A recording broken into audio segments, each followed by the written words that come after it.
Yeah, hi everyone. I want to go through how to create a basic risk register from scratch. So here we go, going straight in. I'm going to say that a risk has got an ID. I'm going to say a risk has got a name. I'm going to say a description. I'm going to have some scoring. So I'm going to have a score associated with finance, so cost. And then I'm going to have a score associated with schedule.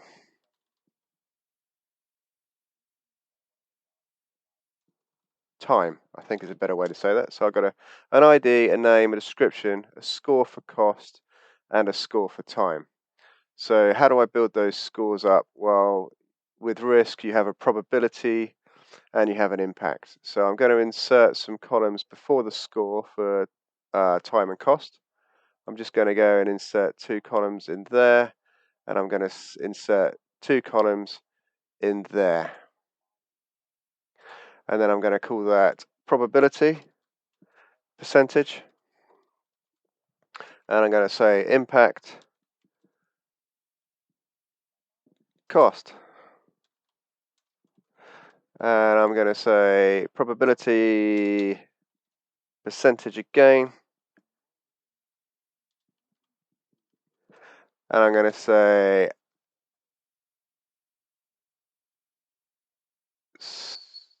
impact time.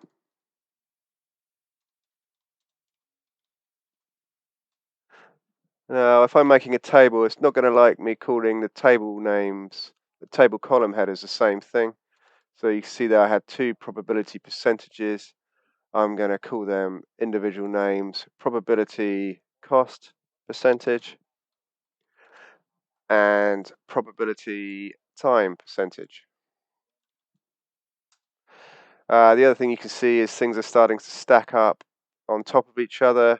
That's okay. I like to make all my changes at the end, or you're forever fanning about making changes. So I'm going to highlight the top of my spreadsheet, and I'm going to click in any one of these lines between the columns, and that's opened it right out. And then the other thing you can see is it's not a table. Excel works much better with tables. We can do a lot more with tables. So I'm going to make a little table, just draw around, highlight the cells, enabling 1 row and 1 header column. Then I'm going to say insert table. And you notice a little checkbox there, my table has headers. It's going to use that first row as headers. And there you have the basis of a risk register. Those are the basic elements.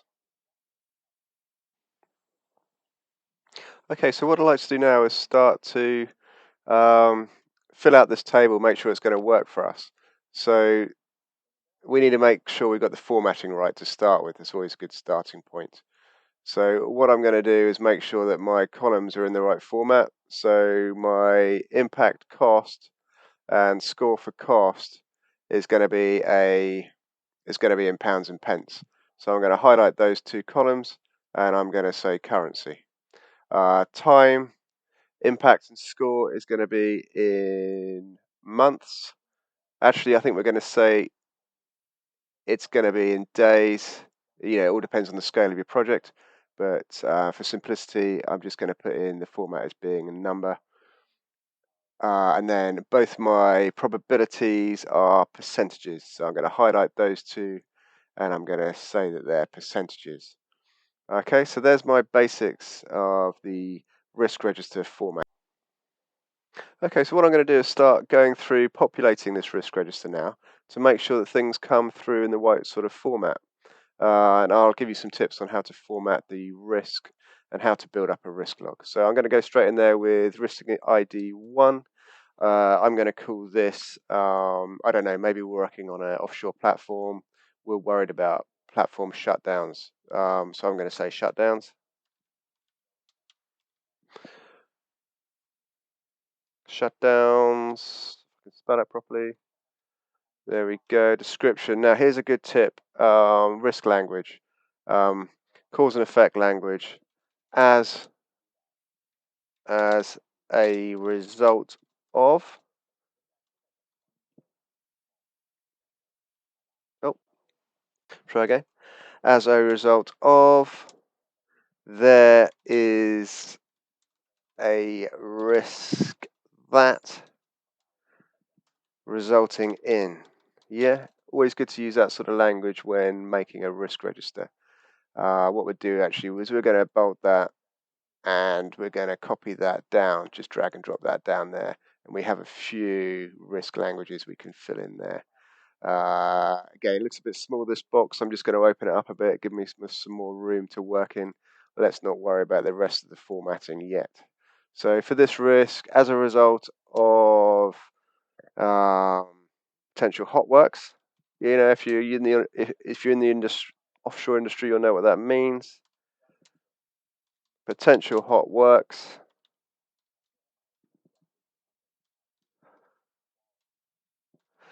There is a risk that isolations are required, resulting in equipment shutdowns.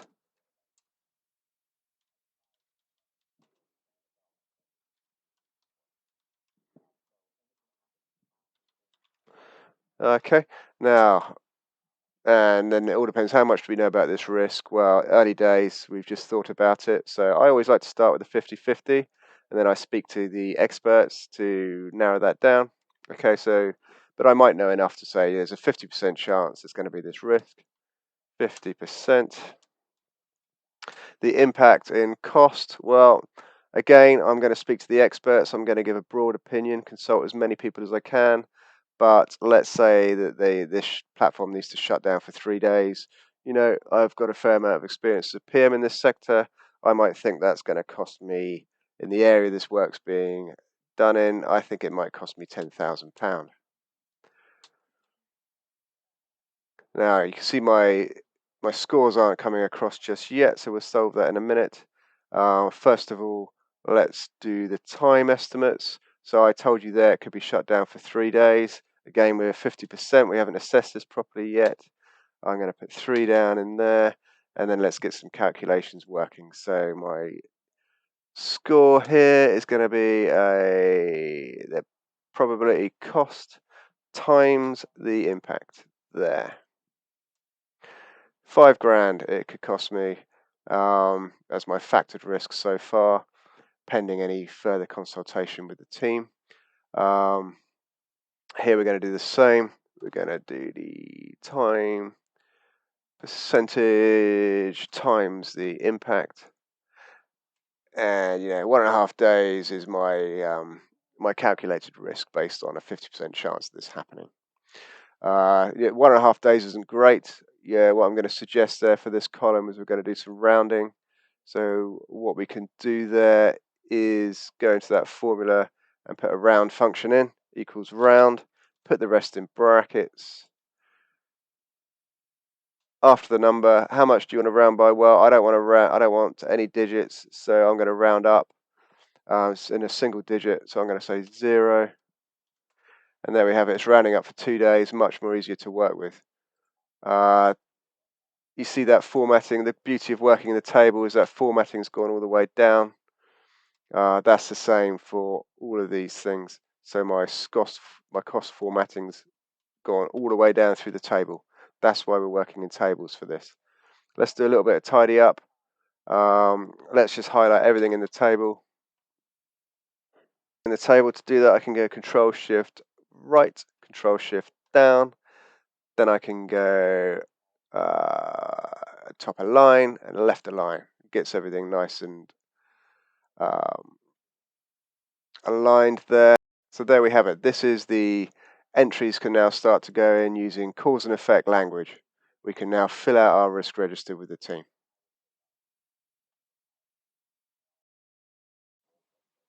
Okay, so I filled in a few more risks. I filled in one for weather unpredictability, and I filled one for adjacent work, which might take priority. And I put in some scores for cost and schedule against those as well, as you can see in there.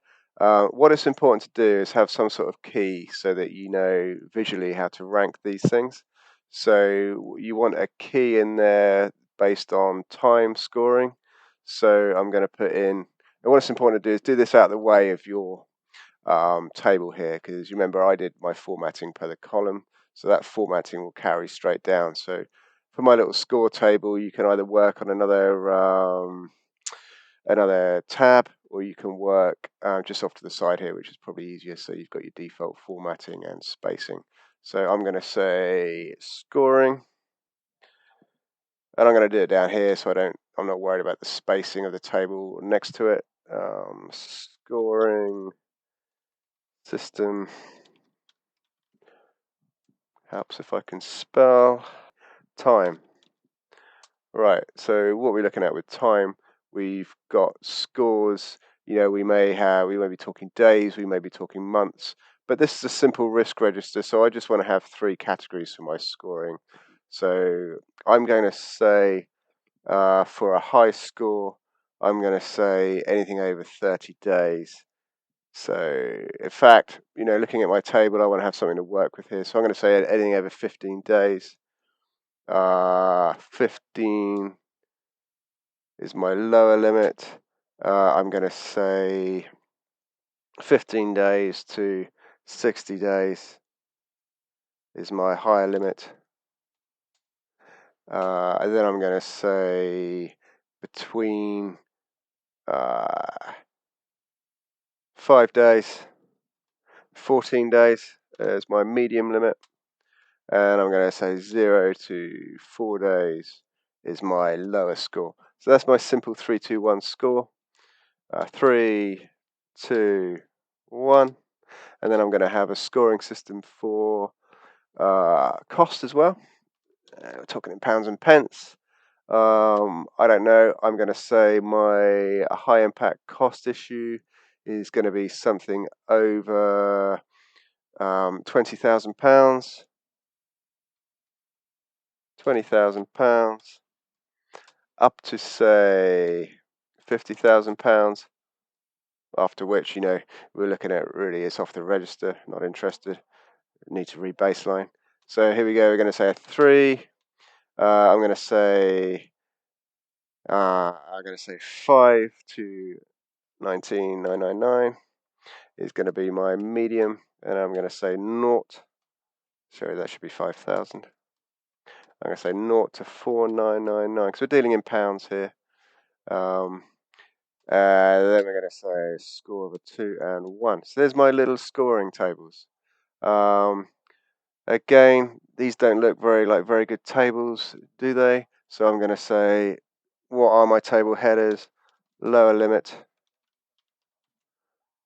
upper limit,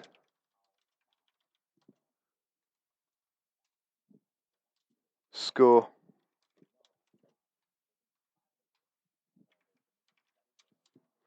Getting carried away.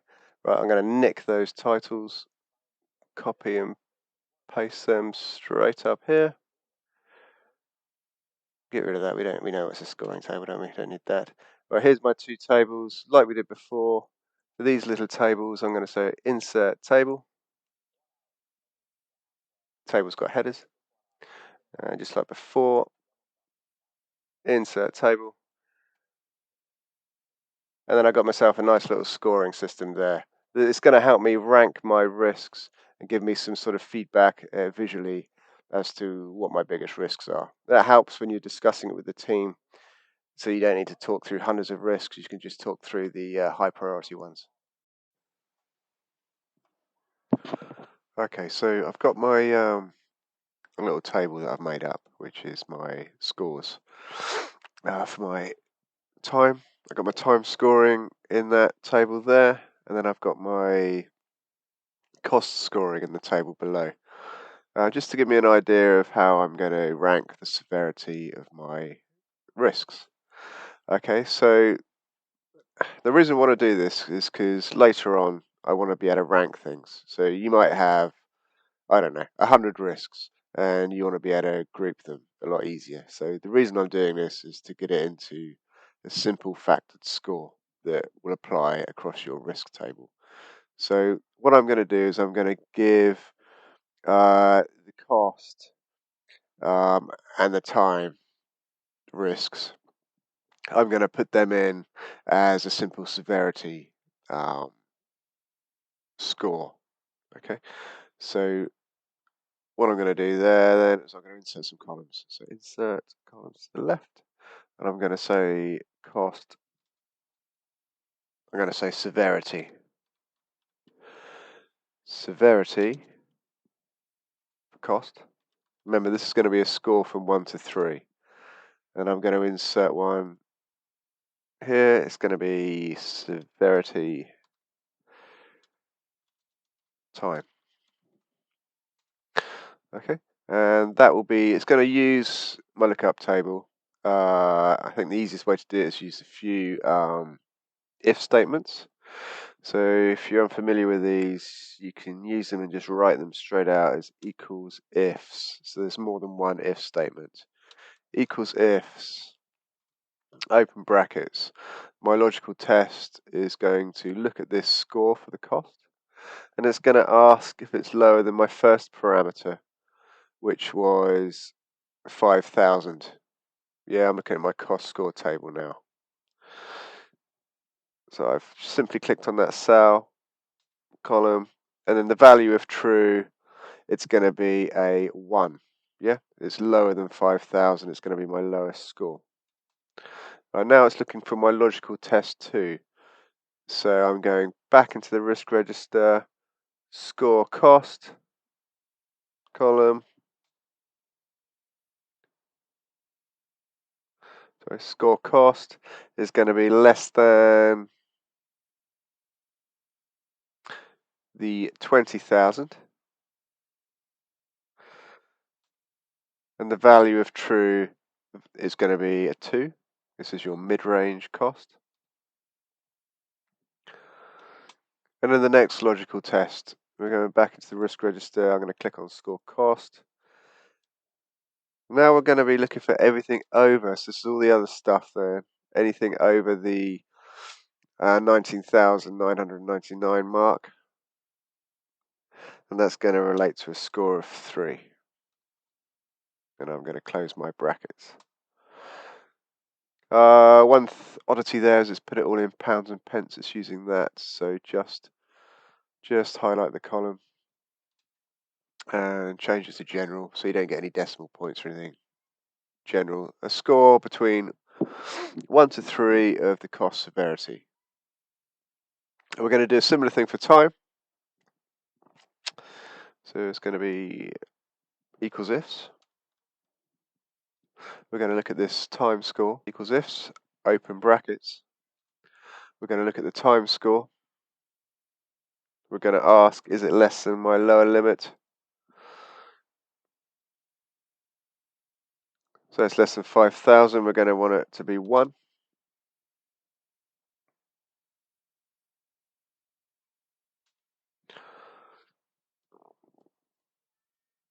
Then I'm going to say lower than 20,000. It's going to be a 2. And then I'm going to say greater than.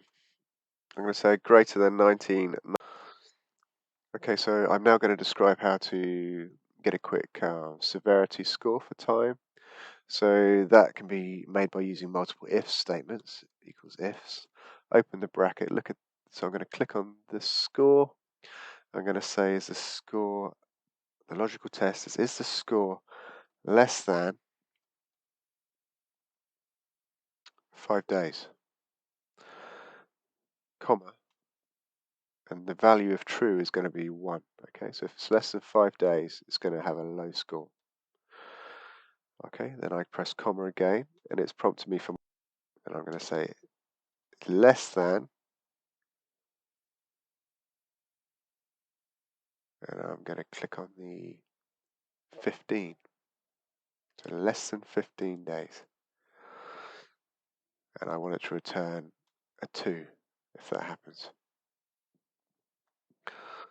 And my last formula, you see it's prompted me for logical test 3, so my last formula, again, The score in time be greater than the 14 days. I have to think there. It's not quite as logical as you sometimes think working with the tables. If it's greater than the 14 days, I'm going to score it a 3.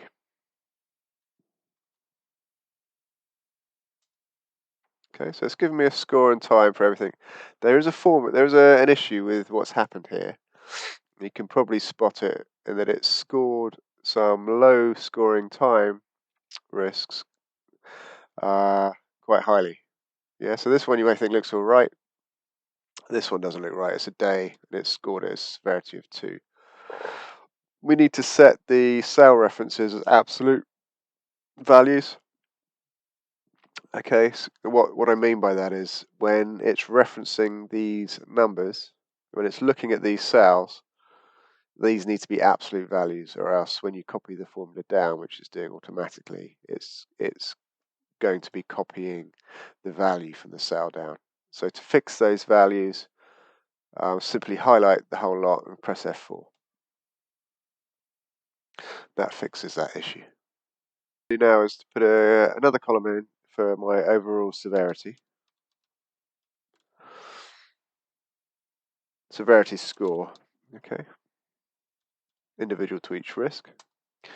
And it's just going to be a simple sum of the impact score and the severity time score. It's just going to be a simple sum of those two. Okay. Equals severity cost plus severity time. Yeah. So that gives me a simple score across the board. And the reason this is going to be useful is for when I produce a more palatable risk register, it's going to use these severity scores to be able to rank things. We may have 100 risks, for example, and we may want to find the top 10. So this is going to be one of my sorting options.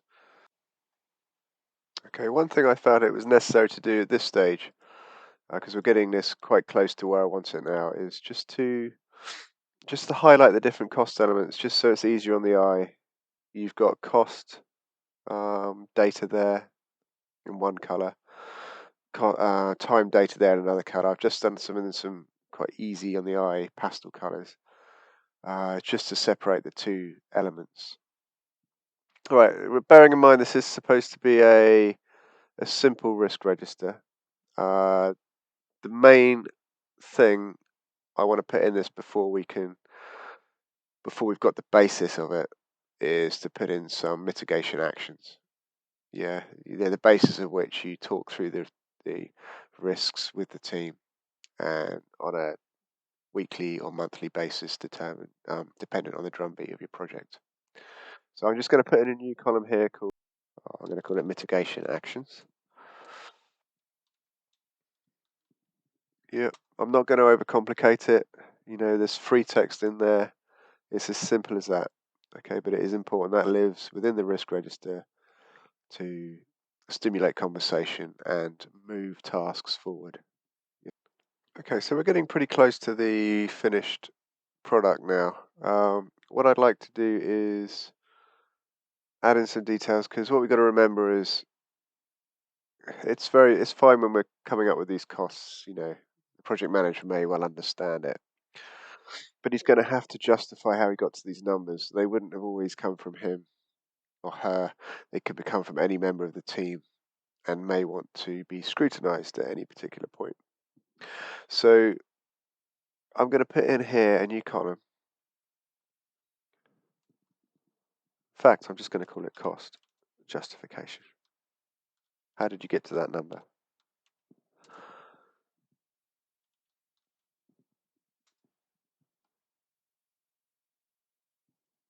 Okay. I'm going to do it same for time justification.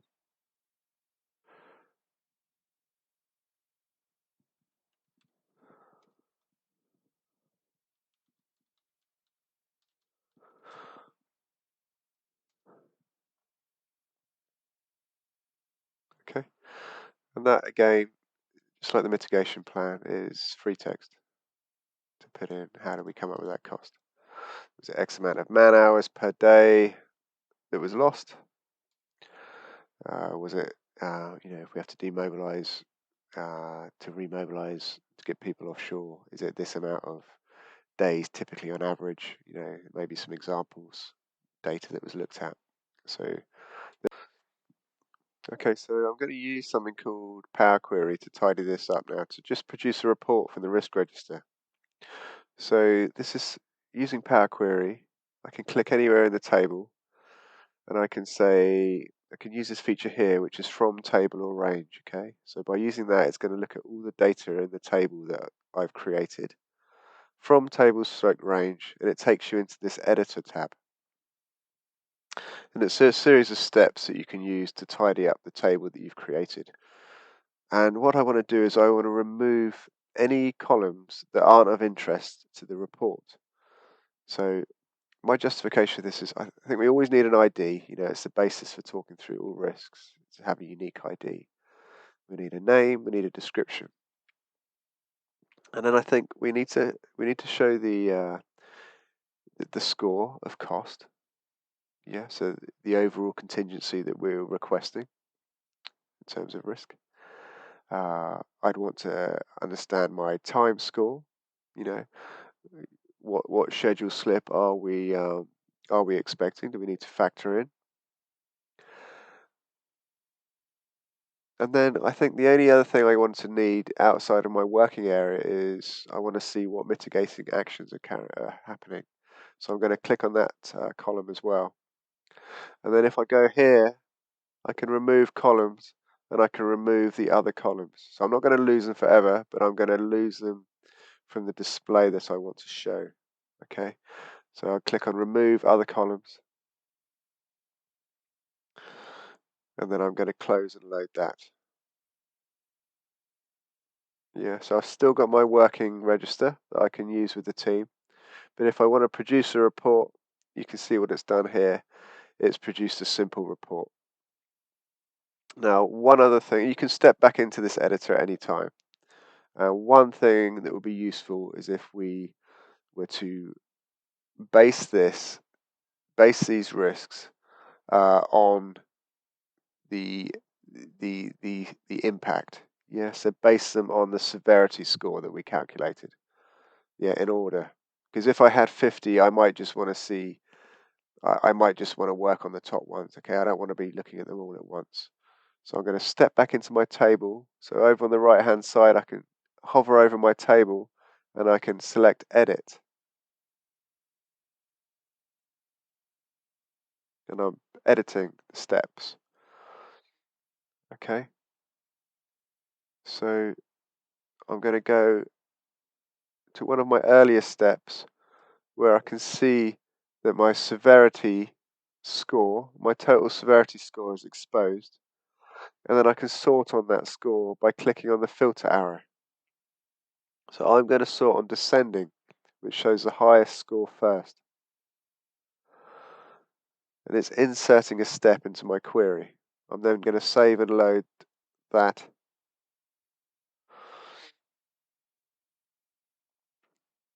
Okay, so now it will have ranked the risks in order.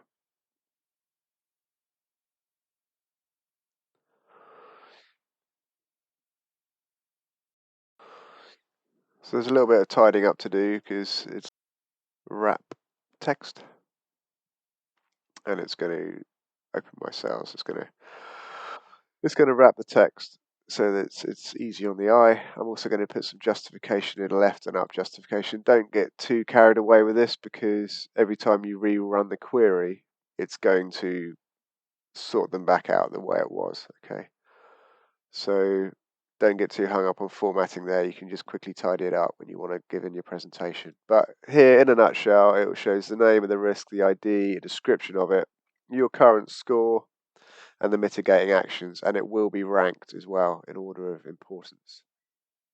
And we do, of course, have our totals there, which, if this was the beginning of a project, I might be asking for 42K's worth of contingency funds, and I may be expecting 30 days worth of schedule to be factored in.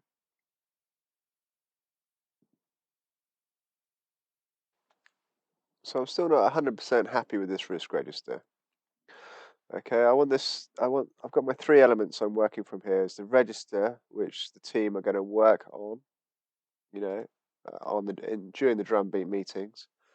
The report, which can be used to facilitate higher level meetings, overall meetings. And the scoring system, this is set usually at the start of the project. It shouldn't be adjusted, and it's based on the size and complexity of the project. Okay, it must be done at the start. So bearing in mind this is my working area, I want to look at, I've got my cost and my time nicely separated out by colours.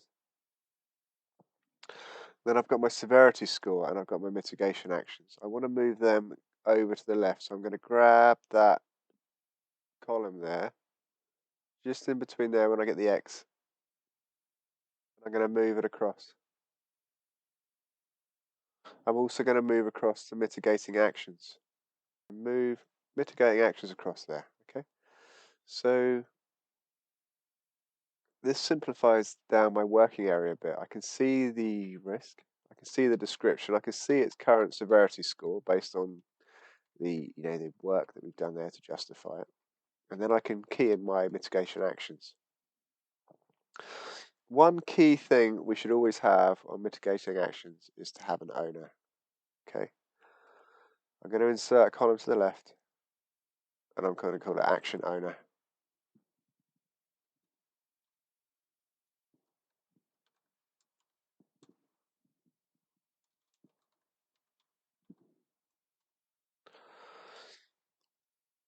I'm actually going to move that alongside mitigating actions. Action owner. Okay. Now, I think it's important there to have to use a table. Okay.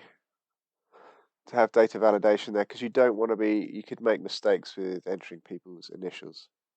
Okay. So what we can use there is something called data validation. And I click up here, use data validation. And it's simply a list. Okay. So if you select allow list, simply enter the initials of any team member that you want to be able to assign actions to. Okay, so I'm going to put in some different ideas and names, different initials of different people. Or we could say they are functions, just some PM, engineering, maintenance. We could associate it to functions. However you want to do it, make a list in here so that you don't have free text. It simplifies down who the action owners are. You can always adjust that list by going back into data validation. So now you've simply got a drop down of different people you can choose. And so after I've factored in the action owner, I want to make sure that appears on my risk report. I think it's quite key to sort by that. So I'm going to edit my query. I'm just going to go in there in the table. I'm going to edit the query. And where I've removed other columns, I'm going to click on that piece of the query and I'm going to add in the action owner. Okay, I'm going to close and load that, and then I can see on my risk report I've now got an action owner coming through. Okay.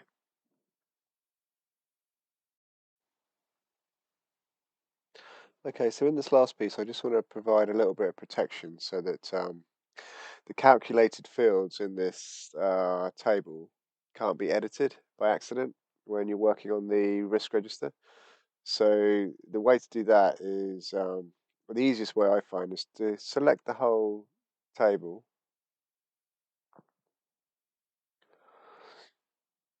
and format it.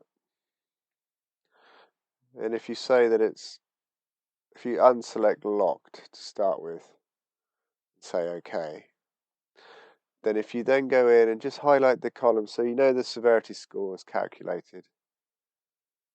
So if you right click now on that, format the cell and click locked, and then you know the severity, so my scores and my severity costs, these are both calculated fields. If I say they're locked as well, then I do the same for my calculated time, scores, and severities.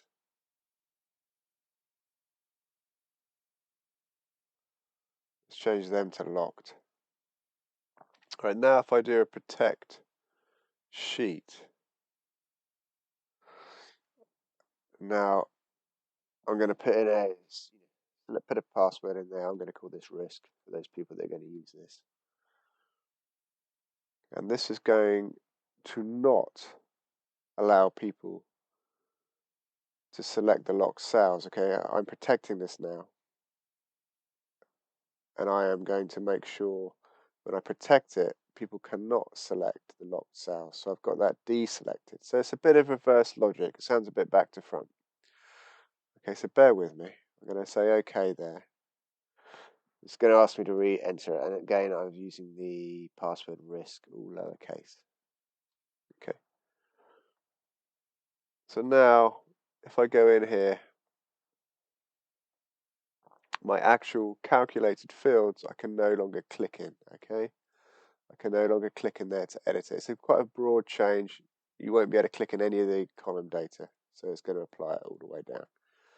All right, you can edit these as much as you like, edit all the fields, but you can't edit these scores. And there should be no reason to now. So there should be no reason to unlock that unless you need to do your own fine-tuning of this spreadsheet. I really appreciate you watching this video. If you skip to the end like I would have done, I just wanted to give you a quick overview of what we've done. We've created a quick risk register, a simple to use risk register that categorizes risks in terms of cost and schedule. So from the project outset, you should be able to have a contingency value in mind. Here's a factored 42k of cost. Here's a factored 30 days of time. Okay, you should be able to use this risk register template to create your own risk register. It's important from the outset to set the scoring system dependent on the time constraints and the budget constraints of your project. What constitutes a high, medium, or low level risk? So that's really key to getting this scoring right. At any time when you're filling out the risk register with a team, at any time you can hit the refresh button, and you'll get a simplified report which shows you that score in time, the score in cost, and it shows you the current risks ranked in order with the mitigating actions and owners. Thank you for watching this video. I hope you found it useful.